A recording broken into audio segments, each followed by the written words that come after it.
Hey guys, welcome to a YouTuber slash Twitch panel where we're going to answer some questions you presented to tell you how to make it on YouTube. I'm going to go through and let everybody introduce themselves. I'm Lord Minion 777, Wade. I got started on YouTube about 2 years ago when my friend Mark started his channel. I got some fame doing a series called Drunk Minecraft with him. I got peer pressured by all of you to start, and here I am today. We'll go with Camille and Kennerly, the Harp Twins, next. Hi, we're Camille and Kennerly, the Harp Twins, and we post music videos on Harp. Both of us, we play together as a duo. We do all contemporary music, everything from Iron Maiden to Game of Thrones, and gaming stuff like Skyrim. And we've been on for a few years now, and we try to make videos about at least once a month. So, Awesome. Michael? I'm Michael T-Man. I'm actually the third of the Harp triplets, but they shunned me, and I had to start my own thing. So, no hard feelings, Michael. It's just because you don't look like us, so it's not your fault. Did you say no harp feelings? No harp feelings.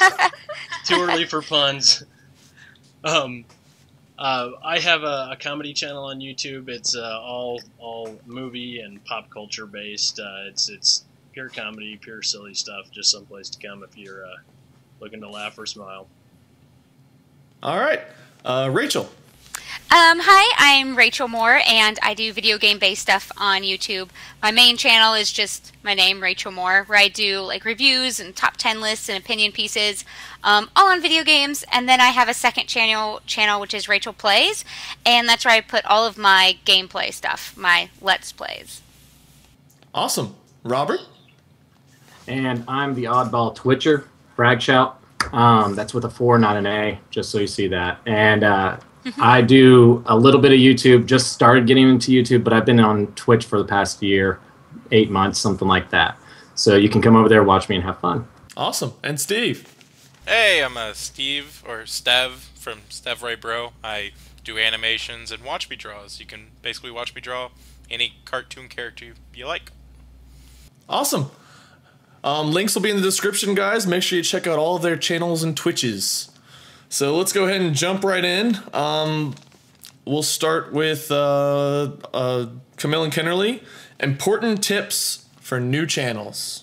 I would say an important one is to really value each subscriber, even if you only have a couple when you first start out.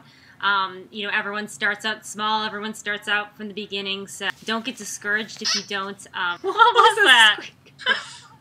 Okay. Don't get discouraged if you know, your channel isn't say getting viral videos right away. We started off really slow, and it kind of took us a while to build. Yeah, and we just built that fan base slowly. So I'd say that's the main thing: is don't get discouraged. Try to make regular content. Try to be enthusiastic about what you do. Hopefully, you are, and have fun with it. Awesome, good advice, Michael. I would say, yeah, definitely want to second the have fun part. I think that's as important as anything. Also, definitely want to second the value each subscriber, because that can be really difficult. Once you do start getting a couple videos out, pay a lot of attention to what people are responding the best to, and kind of, you know, make sure that you angle things in that direction. As long as you enjoy going in that direction. Don't do just what the people want, you know, if it's not fun to you. But be really mindful. Also use the analytic feature on YouTube so that you can see exactly who your audience is, and that can certainly help to keep you going in the right direction. Good. Rachel? Yeah, I basically agree with everything. Make sure you get into it for the right reasons. Don't start YouTube just to get big or make lots of money, because you will be probably disappointed. Get into it because you want to do it. Make content that you yourself are going to be proud of and that you yourself would want to watch if you weren't making the content. And again, also, as they've already said, your fan base is your most important thing. Because they're the ones watching your videos, and they're the ones subscribing, and they're the ones giving you those clicks and those views. And if you ignore them, then they will ignore you. So your fan base is extremely important. Don't forget about those guys. Don't just post a video and then walk away from your computer. Make sure you keep an eye on those comments and try to comment back. Excellent. Robert, our Twitch specialist. same things apply. But a good thing to keep in mind, there's a quote from the movie Boiler Room that I like to refer to often when I'm talking to people that want to do Twitch. You're live, and it's good to interact and everything, but there's a part where Ben Affleck is telling everybody how to behave, and he tells them to act as if. And that's really important when you first start, because you're going to have 0 viewers. It's going to say 1. It's going to be just you. And then you're going to have people coming in. But if people come in, it doesn't always tell you someone's watching you. So it's good to act as if you have all these people watching you, interacting with the game that you're playing, talking about what it is you're doing. So that way when someone comes in, they're immediately engaged. That's a really big thing to do when you're doing Twitch. Other than that, follow everything that they said and stay true to your beginning people that start watching you. Good. Steve? Best part about being last is most of the correct answers are already said. But just remember to have realistic expectations when you first start out. You're not going to hit 100 million views within the first video. It usually takes a couple thousand videos. And then also remember that after you post the video, it's not done. Just because you post it up there, there's other things to do. Advertise the video.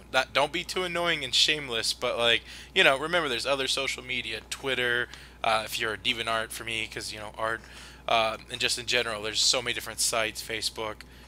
Don't just think that you can put a video on YouTube and it'll be found without you pushing it into people's eyesight. Good. And you're not actually last. I am. So now I'm going to try to tackle what you guys didn't. Listen to everything they said. Make sure you do. Also, make sure you are uploading consistently. So if you're the Harp Twins, you're uploading a music video about once a month. If you're a Let's Player, maybe once a week, once a day, a couple times a day if you're, you know, crazy like me.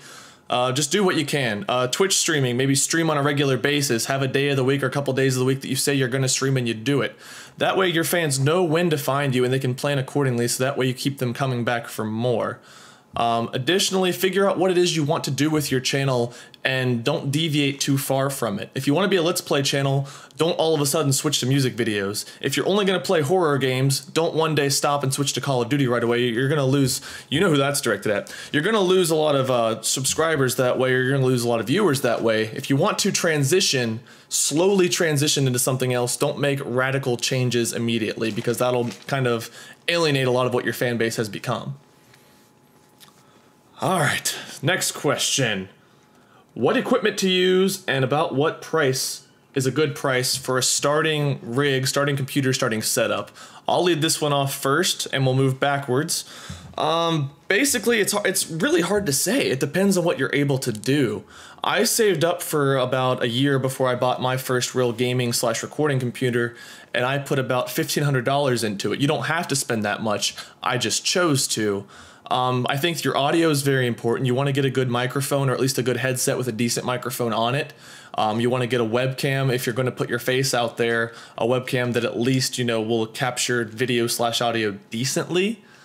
Then you want your recording software. OBS is free. I use Fraps and XSplit, but I would recommend OBS because I hear a lot of great things about that from a lot of big YouTubers.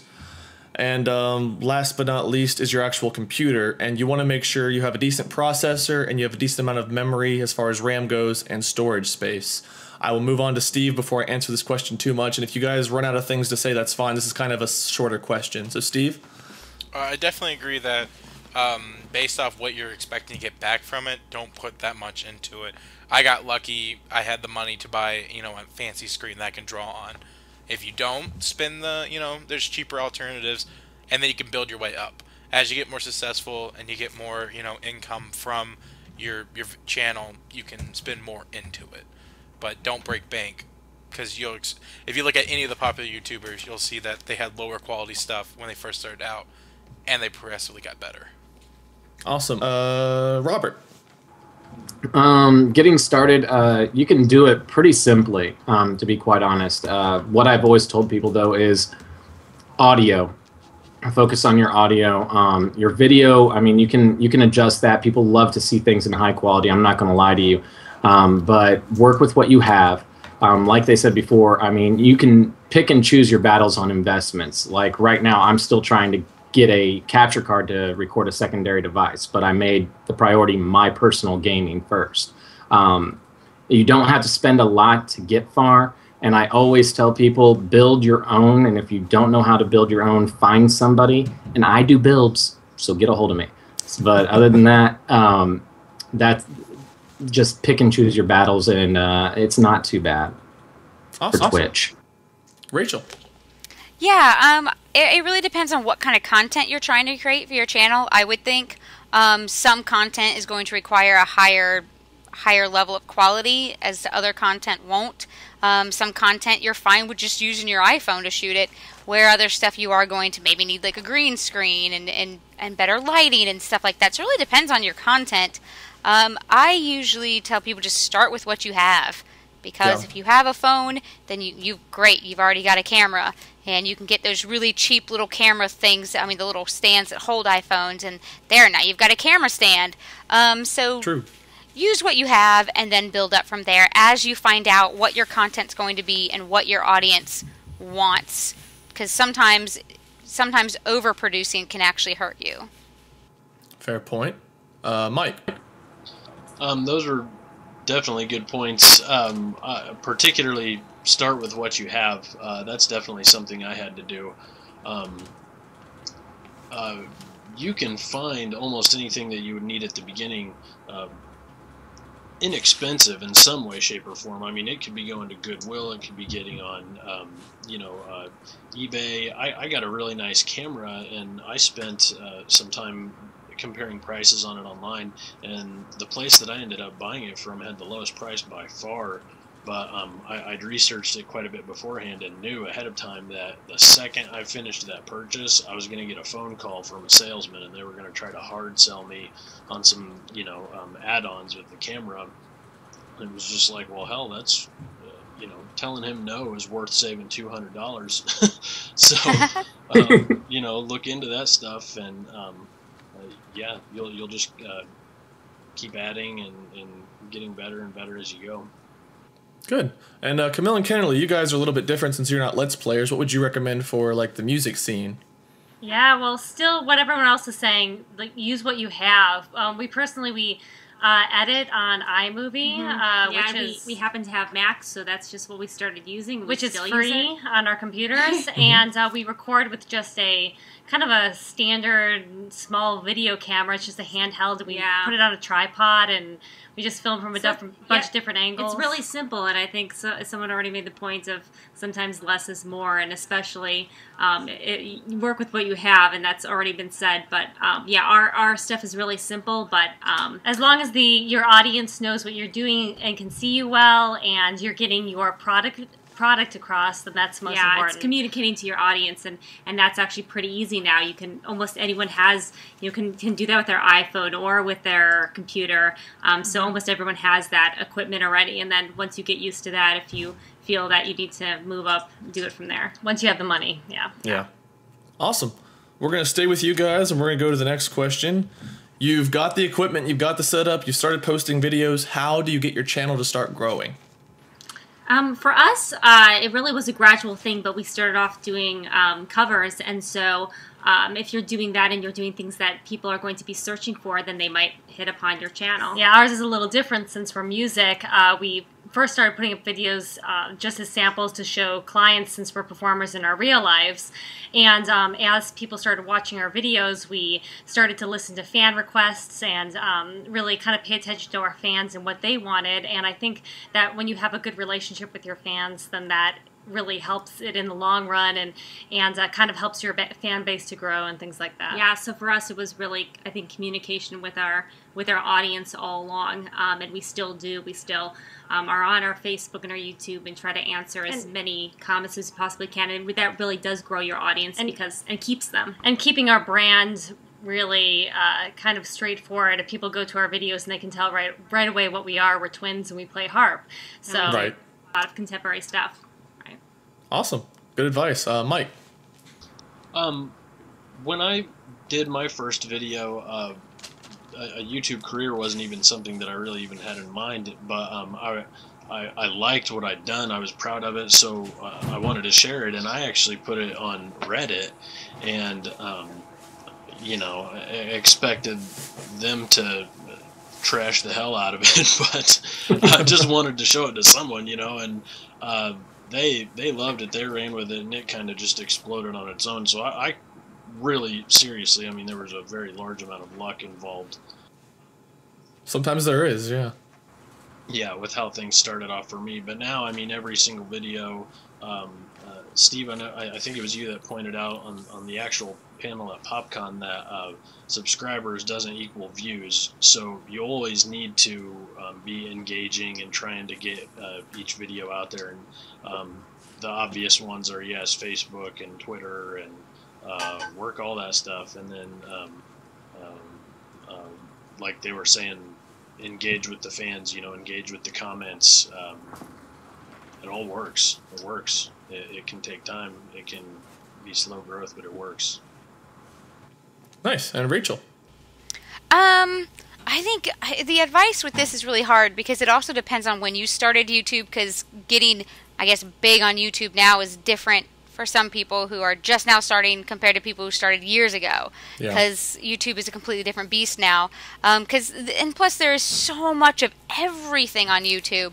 So I think now getting into YouTube, you already have to know that you're not going to be the only person doing that kind of content. So what's going to separate you from everyone else, and you need to figure out your brand, because your brand is going to be what's going to push you further with your YouTube. Because if you're just, you know, random guy playing a video game, people aren't going to latch onto that, but they seem to latch onto brands really well, because brands are something that, you know, can be more marketed and sold really easily. And social media is your best friend when it comes to getting your videos out. Social media, and like, you know, he already mentioned Reddit, really utilizing those and figuring out your audience and where's your audience going to be? Where's your future audience? Where are they now, and how are you going to reach them is important to try to figure out. I think now, getting into YouTube, you've got to kind of plan ahead, where before a lot of people could just put something up and then they just keep doing it, and they're like, oh my gosh, wow, I'm now doing YouTube.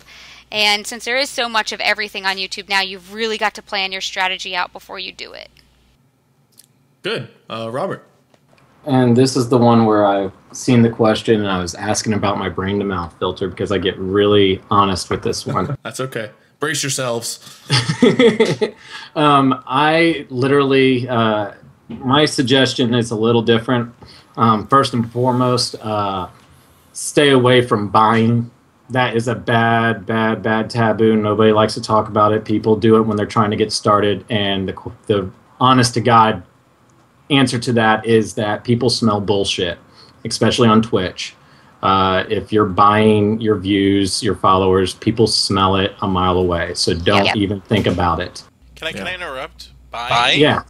I'm confused. You can pay for services to like add views to your channel. I've never done it. I've seen people that have done it. You basically buy like botted views, where it just makes your video look like it has a lot of views. Yeah, it's like buying Twitter followers and buying, you know, Facebook likes. You can buy everything social media now. I had no clue about this. Yeah. I didn't either till recently. But people have gotten smart on it. They can see easily who's been buying stuff and who hasn't. It's kind of easy to see now. And I can tell you that some of the bigger YouTubers that see that smaller channels that have done that will not work with you in the future, because they completely look down on it. They think it's kind of sad and completely wrong to try to do. It is. I understand the idea of doing it, but I don't agree with it. No. No. It'll bite you in the ass. Another thing to counteract that, what I personally did is I turned myself into a 50-cent hooker, is what I did. It's the opposite of buying. I am going to be honest. I went to any and every gaming forum I can, and I still do to this day. A lot of forums frown on advertising yourself, but you can sneak it in. You can be like, hey, I like what you said. I just did a video on that, or I just did a stream. I've got a highlight. You mind coming over here and checking it out and seeing what I did wrong? Give me a critique, something like that. And it's not direct advertising to your channel, but it gets people there. They'll sit there and see it. Yeah. You can keeping everything consistent is the big number one. I've got the same name on Facebook, Twitter, Twitch, YouTube. Everything is 100% branded the same. Like Rachel said, making yourself a brand. On Twitch, get into when people are doing the streams for charity. It really helps get you known, helps you get promoted.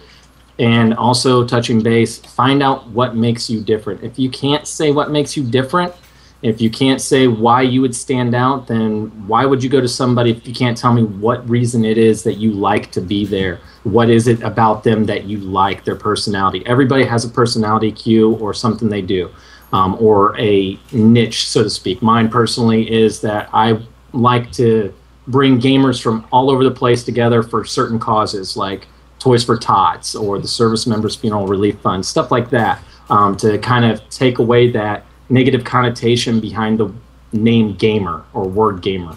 But yeah, those are my tips. Good. Steve?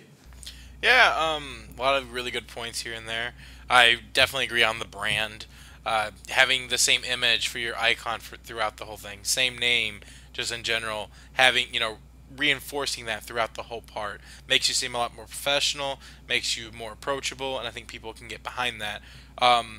Also, remember that have a strategy. I think Rachel was talking about that, where have a plan of what you're doing and how to get there. For example, me being an artist, I don't do much original work yet because I haven't quite got that fan base that cares about me yet. So I've been spending a lot of my time creating artwork that's based off of already popular elements, like elements, characters, from Mario to Homestuck to, My Little Pony, etc., and kind of picking people from there. Once I have enough people that are interested in me, I can expand. So, like, my goal is after 100,000 subscribers, I want to, produce original content. So, Good. Strategize, basically. Yeah. I'll add in here, be careful the way you talk to both your fan base and bigger name channels, and try to collab with channels that are similar size of you that are also looking to take off. Basically what I mean by that is, so you're talking to your fans, don't complain about the fact you're not getting many views, because they don't feel appreciated that way. Make sure you treat them like they are everything. You cannot believe that that one person is watching all of your videos. Yes, and you may think it's only one view, but that means a person's taking time out of their day to watch your content, and don't underappreciate that. Collab with channels that are similar sizes. If people are all looking to take off, why not kind of share and collab, and that way the 3 fans watching this guy will mingle with the 3 fans watching you, and now you might have 6 people watching, and then the next time you collab you might get up to 12. You don't have to think about it in terms of numbers, but if you're going to, collabing is a good way to go, but I recommend collabing with people that you think you'll work well with, and collab with people that are, willing to need the help as well. That's kind of our next topic, will be collabing. Before I go into that, I wanted to comment one more time on the way you treat other channels. So there are a bunch of people that are starting their YouTube channels that reach out directly to, like, the PewDiePie, the Markipliers, the giant names, and they say, hey, will you do a collab with me? I really love your content. And what it looks like to that size of a channel is hundreds of thousands of people are just begging to use you to grow. And it kind of is a turnaway for a big channel, because they're not thinking you want to play with them because you like them. They're thinking you want to play with them because you want to help yourself, which maybe both parts are true. The way I honestly got to work with DLive and Minx and some people I've gotten to work with is I didn't say a word to anybody. I was very fortunate that Mark was my friend in real life before he started his channel, so I got to play with him and helped get a start that way. But I just kind of kept going on my channel on my own. DLive and N2N, both of the other YouTubers, did their channels on their own.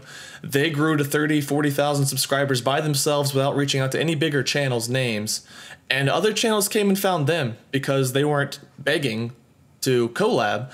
They had worked their way up on their own. They seemed like decent people, and they kind of fit with what the other channels wanted to do, and so they came to find them. So be careful how you treat other channels, because they will remember you.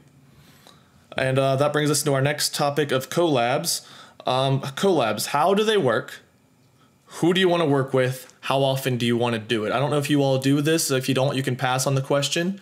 I kind of already gave my answer on collabs, so we'll go to Steve. I didn't have time to think of this. I've done a few collabs, like, here and there. Like, you could argue that me animating for a couple of bigger channels that I get paid to do is kind of collaboration in a way. That one's more, they came to me, we worked out a deal. for like free collaborations with just other people that are like-minded. I have a few people that I've talked to, and it's just usually if someone, like for me, I go to someone not so much who have more or less views, but people whose content I like, you know. Yeah. My friend Elizabeth Deals, shout out to her. She's an amazing artist. She has less than 10,000 view or subscribers, but like I really want to work with her, and I pump her channel because I believe in her content. So it's not Right. always It's not always about the size. views. Yeah, it's about It's how you know, use it. Yeah, great penis joke. But yeah, so like I mean, if people legitly look like they want to work with you, I will do it. There's been a couple of people, actually most of the people I collaborated besides this thing have been smaller than me, just because they were excited to work with me and I like their content. I don't know if that answers any of the questions, but I'm gonna pass. Sure. Yeah, it does. Robert. I found that when I first got into streaming, I often make a joke that I got into it because I lost a bet. I didn't know what to do. I had no idea what it was that I was doing, but I just started doing it. And I wanted to get towards doing some collaborations. So what I did was I just started watching other people's channels as a fan, as somebody interested in looking and watching. And every once in a while you'll hear them say, so does anybody stream? And in Twitch it's a little different because you're not just going to random videos, you're watching them live, you're interacting right then. Right. And every once in a while you make a friend, somebody that's at the same par of you, maybe a little higher, maybe a little lower. And it works pretty well because if you find out that your schedules, the collaboration's a little different. It's more of a give and give, like, hey, when I'm done with my stream, I'm going to go ahead and tell everybody, hey, go over here and watch this guy or this girl because I like what they're doing. And I've done that a couple of times and with some pretty good success. As far as actually sitting down doing like a multi-Twitch with me doing something with other people at the same time, haven't really gotten into it, so I can't give you too much advice about that. Something I'm looking forward to doing and looking to do in the future. But as far as anything else, I'm going to have to pass on any advice. All right. Rachel. I have a few things to say about this topic. First, if you contact somebody that you want to collaborate with, first, know their content, know what they're into, and their audience. That's really important because you don't want to reach out to somebody to collaborate with and then not know anything about their channel and what kind of content they produce. You might know they do video games, but what kind of games? Like, what kind of games are they into? The reason you need to know that is because don't approach somebody to collaborate and not have an idea of what to do. People will come to me and they're like, hey, you want to do a video together? I'm like, yeah, let's do it. And then they're like, cool, I have no ideas. Do you have any ideas? And it's like, well, if you approach somebody to collaborate with them and make a video together, do your research, know what they're into, what they do, and what you should do. How are your two forces going to combine and actually produce something positive? If you do something completely different than me and then you want to do a video together, our stuff should mesh well. But then also, if you are the person that's being reached out to, even if it's an itty-bitty channel and your channel is huge and theirs is small, still treat them like a human being. Because there might be a time where your channel is the biggest channel in YouTube, and some little guy comes along with 100 subscribers and wants to collaborate, and you completely stomp him down and just completely treat him like crap because your channel is the big one. There's going to be a time where his channel is going to be bigger than yours, and you're going to be the one asking to collaborate, and he's going to remember how poorly you treated him. So remember that we're all on YouTube together. No matter how big or small our channels are, we all at least have something in common. And just treat everybody with respect. The amount of subscribers someone has or doesn't have shouldn't define whether they're worth your time or not. Right. Good. Mike. I'm new enough that I haven't really had an opportunity to do any collaboration yet, but definitely was interested in doing it. And so my advice would be basic, and it's advice that I just myself learned. If there's going to be a convention or a gathering where people that do this are going to be, freaking go there, you know. Yeah. Every single one of you I just met over the weekend from talking to you, and now here I am getting to do this really cool thing with all of you guys. So, and you know, didn't have to force any of it. It was just there. Everyone was talking about the things that they like to talk about, and this is the direction it went, you know. So that's, you know, at the moment, the majority of the advice I could give on it. But Good advice and good supporting evidence. Yeah, I like that. Camille and Kennerly. Well, is this video considered a collab? Yeah, it is. It's our first. Then it's our first collab, Wade. So this is for you guys. Yeah. I guess you're gonna back Mike's advice then, since we all met at the panel, right? I guess so. Yeah, because since our channel really is kind of us making music videos on our own as samples of our work for clients, that's how we started off, and how it's kind of. It's still that way, even though now we make videos also because we have subscribers and they want to see things. But so for us, it's just never been something that's really been along the lines. Yeah, we'll perform in like real life with other people, but we've never actually done it on YouTube. So this is our first collab video, guys. Yay! Yay. So exciting! Yay, team! All right, good. Yay, Indie PopCon. Yay, Indie PopCon. Yeah, thank you, Indie PopCon, for bringing us together. And hopefully you guys will go to Indie PopCon next year, because I plan on going back. Oh, definitely. I had the best time. Me too. It was awesome. It was. Camille, Kennerly, we'll stick with you guys. Pros and cons of doing YouTube. You can just do like one pro, one con if you want to. That way we can kind of keep it concise.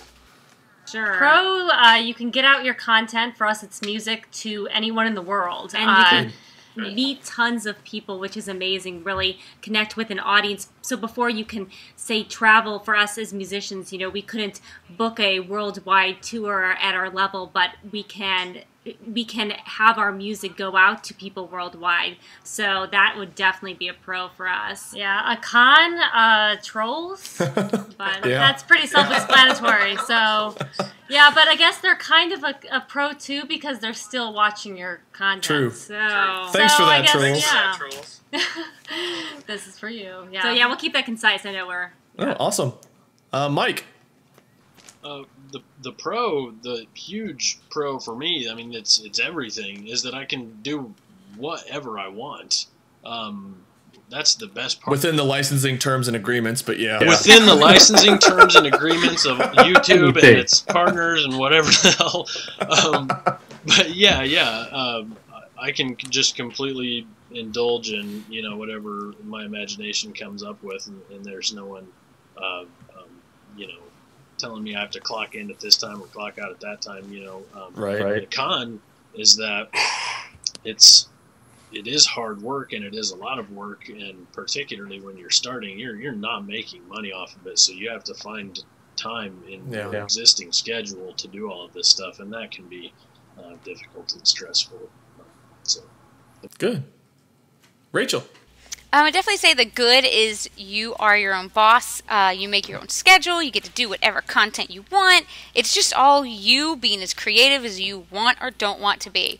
The bad side, though, is it's a full-time job even without it being a full-time job. Because not only are you having to shoot, edit, post videos, and then get the videos out on social media, you're having to pay attention to the comments. But it's also, as soon as you're done with one video, you're also having to plan out the next 4 and getting those done and getting those shot and edited. So it's like a non-stop cycle. And it can be extremely stressful because you're also having to watch the trends. What's the new thing? What's the popular thing? What's doing really well on YouTube right now? And you're having to constantly like watch other people's content and see what they're doing, and you're always having to fight the trends, stay on top of the trends while planning out your next videos while you're still editing and shooting the current videos. It really is probably one of the most time-consuming full-time jobs I've ever had, and but on the pro side, it is fun as hell. That it is. Good. Robert, you're the Twitch side of things. Pros and cons. Pros and cons of Twitch. One of the key things about pros and cons is that one of them is both a pro and a con. It's live. So the pro part of that is you get that live interaction with the people that you're watching. You get that direct input, immediate gratification, so to speak, from everybody that you're watching. The con side, it's live. You get that immediate feeling of regret, remorse. There is no editing. There is no tricks. There's no getting rid of your ums. If you get in the zone, so to speak, and you just space out because you're on a kill streak or you're in the game, people are wanting your attention right then. If they wanted to sit there and get a delayed response, so to speak, and as far as like taking a day or the next day or a couple of hours to get a response, they go to YouTube. At Twitch, they want your attention right then and there. That's the pro and the con side of it, because that's what I feed off of. Another pros are that, you know, again, you can do whatever you want, really. They have some strict rules, but as long as you follow suit, you're okay. One of the other major cons is that if you're just getting started, it takes a while to grow, because you are going to be at the bottom of the list. Streams don't do any real cameo streams for anybody that's not really a partner. Every once in a while they do, but you're on the bottom of the list, and it's listed by how many viewers you have. So expect to be there for a little while, putting in that effort. You're going to eat, sleep, drink, think, and be your stream if that's what you want to do. Good. Steve? Pros, you get to make content and people get to see your content. It's a way to entertain and encourage people and inspire. Anyways, people get to see your content. It's awesome. The cons is kind of reflecting on what everyone else said for the most part. It's a lot of time. It's a lifestyle. There's always planning. There's always working on something. It's not just all fun and games. Yes, a lot of the stuff is fun, but you do have to put in the time. There's going to be work involved for you to keep your channel going. Very true.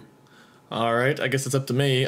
Pro is we get to make a difference. You get to make a difference in people's lives every time you post a video, and then as long as that video is online.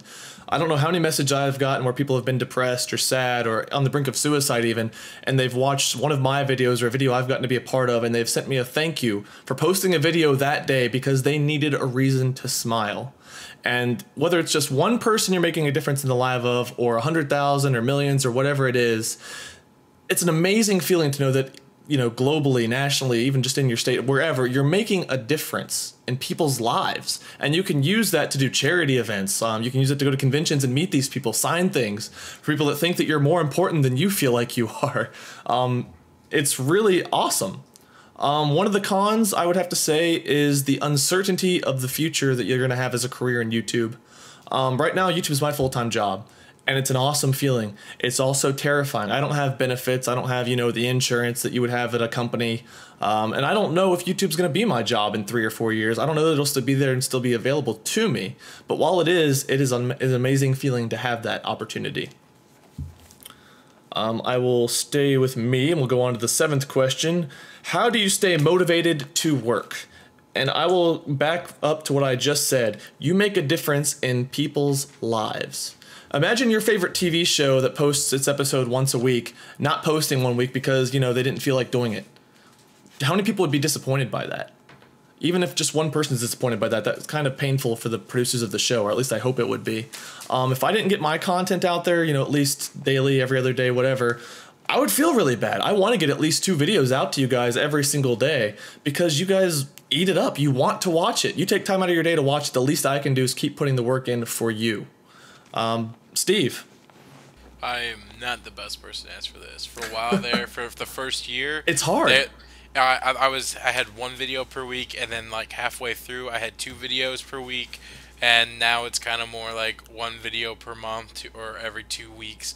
It kills me not to post as much. Like I'm with you there. I do get occasional like, oh man, you know, you helped me. I love your videos because it's helped me learn how to draw and stuff like that. It's really, really good. Makes me feel really, really good, and I want to entertain these people, and I care about the people that watch my stuff. But also, I've gotten a lot busier since I started the YouTube channel. Like I'm going to school, I teach, I'm working on another YouTube channel, I'm making a game, etc., etc. The list goes on, and it does kill me, so I'm not the best person to answer this question. No, that's good. It's good. It's hard to stay motivated sometimes, and it's hard to balance life. That's one of the hardest things about doing YouTube, I would say, is the balance. Yes, definitely. Robert? A person, when I first started getting into this, I kind of hit a slump, and they came up and they asked me, what is it that you want to do? And I was like, well, I have a dream of doing this and actually making this my career, and I have a dream of being able to change people's lives and be able to give back to communities and to get somewhere, not only just get there and look back, but reach back and do stuff. And I mean, I kept saying dream, dream, dream, dream, dream. And he goes, that's why you're disheartened. And it kind of shocked me. And it really kind of shocked me. It was not even too long ago that he said we had this talk. And I was like, what's my problem? Why is that a problem? He goes, dreams are what you have when you're asleep. He goes, when you're awake, you have goals. And you have to set goals. And you have to see those goals and see them through. So whenever I'm feeling unmotivated, whenever I'm not feeling like I'm doing what I need to do, I look at a list of goals that I've set for myself. I call them goals now instead of dreams. I aspire to be something. I have goals that I need to achieve. And also, the easy, not the easy answer, but the total shoe-in answer is definitely when you get that response back from somebody. Like when we did Toys for Tots and we got a letter back from the families that we helped. It was really inspiring, and it was like, this is why I do this. Good answer. Rachel. Motivation. Exactly. That's one thing. When we had the questions of this is what we're going to answer, I was like, I want to hear everybody else's answer on how they still stay motivated, because that is something I have trouble with every single day. Yeah, we all do. It's really, really difficult to stay motivated, especially if you have tons of other stuff going on in your life, or when you're doing video game content. Sometimes there's months that go on and there's really no games to talk about. There's nothing. Yeah. And during those times, it's hard to even think of anything to shoot. Yeah, I have trouble with that every day. Sometimes, depending on the video as well, some videos take way longer to edit than others. Top 10 lists take me forever to edit. And so when I have a top 10 list sitting there on my docket of videos to edit, I look at it and I know that's going to take me, it could take me over 9 hours to get that completely done. And it's really hard to get myself to sit down and be like, all right, you're going to edit this video now. Especially when there's also 4 other games that I still need to capture. And I still need to edit those. And it's just, oh my God. Motivation is something I struggle with a lot. I think so that's pretty I don't know how to the stay board. motivated. No, I hear you. I don't know that any of us has the right answer. Starbucks? Starbucks is how I stay motivated. Yeah. Mike, how do you stay motivated? How would you encourage people to try to stay motivated? I think one tactic that could work well is, like, what motivates me is I've looked at a career in YouTube and thought, what parts of my life am I unhappy with that YouTube has the potential to solve if I do things the right way, you know? And for me, I've had so many different jobs over the course of my life, and I always just end up getting excruciatingly bored, and this would solve that problem for me. And another thing, this is where it's really important. If you're going to do a YouTube channel, if you're going to make, content, don't just decide, okay, that's what I want to do, and then go look at what's popular and what people are having success with and just pick one of those. This is one of the reasons it's so vital to pick something that's important to you and that's fun for you, and that you can get emotional about, because that will help you stay motivated all by itself often. Yeah. Good. Camille, Kennerly?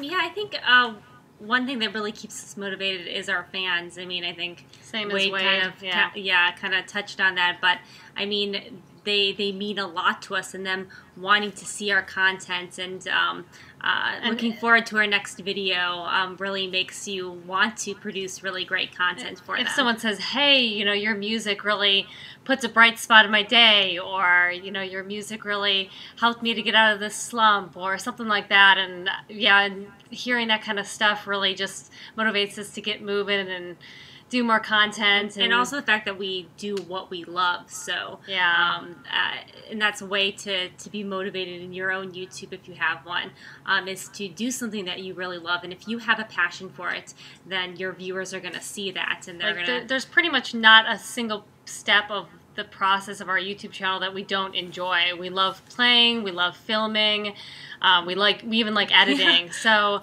yeah, we have fun with the whole process. We would do more if we had the time, but yeah, since it's not our full-time job, we can't devote all of our time to making YouTube videos, but so the time that we do have to put into it, I feel like we're really excited to use that time for it. Yeah, I think motivation is all about having fun and making other people have fun. Yeah.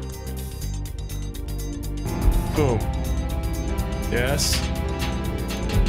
Boom. Yes. Give me that. Tuna meat. Oh! Ah! Ah! Ah! It's a heron! It's a heron! Ah! Oh! Well, that escalated quickly. Note to self, don't carry raw meat on you.